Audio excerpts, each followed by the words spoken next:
শীতের সবজি দিয়ে দারুণ মজার মুসুর ডালের রেসিপি।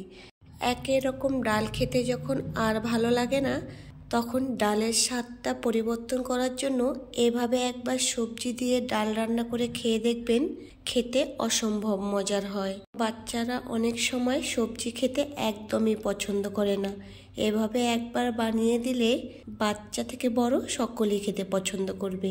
খুব সহজ একটা রেসিপি।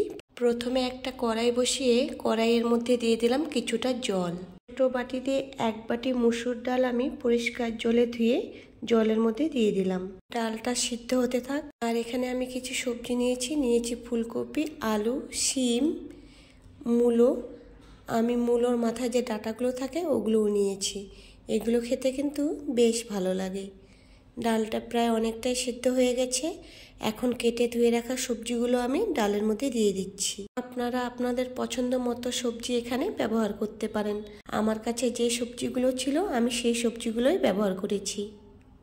দিয়ে দিচ্ছি 1/2 চামচের মতো হলুদ গুঁড়ো, পরিমাণ মতো লবণ। নাড়াচাড়া করে নিচ্ছি। এখন একটা ঢাকা দিয়ে আমি কিছুক্ষণের জন্য ঢেকে সিদ্ধ করে নেব। কিছুক্ষণ পর ঢাকাটা তুলে নিলাম। এখন উপর থেকে দিয়ে দিচ্ছি কিছুটা পেঁয়াজ কুচি আর কয়েকটা চেরা কাঁচা লঙ্কা। সব কিছু আবারও ভালো করে মিশিয়ে নিচ্ছি।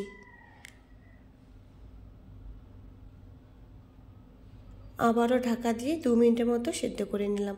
2 মিনিট পর ঢাকাটাকে তুলে নিলাম। সব কিছু ভালো করে সিদ্ধ হয়ে গেছে। এবার নামিয়ে নিচ্ছি।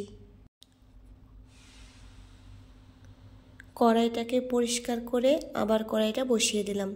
কড়াই গরম করে দিয়ে দিলাম তেল। ফোড়নের জন্য দিয়ে দিচ্ছি থেতো করে রাখা রসুন আর দিয়ে দিচ্ছি সামান্য একটু পাঁচফোড়ন। রসুনটাকে নাড়াচাড়া করে ভেজে সেদ্ধ করে রাখা সবজি আর ডালটা আমি দিয়ে দিলাম।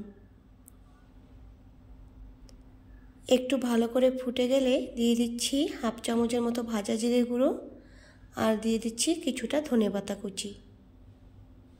আবারও ভালো করে নাড়াচাড়া করে নিচ্ছি। রেডি হয়ে গেল আমার সবজি দিয়ে ডাল। এবার কড়াই থেকে নামিয়ে নিয়ে পরিবেশন করার পালা। বাচ্চাদের জন্য কিন্তু হেলদি একটা রেসিপি।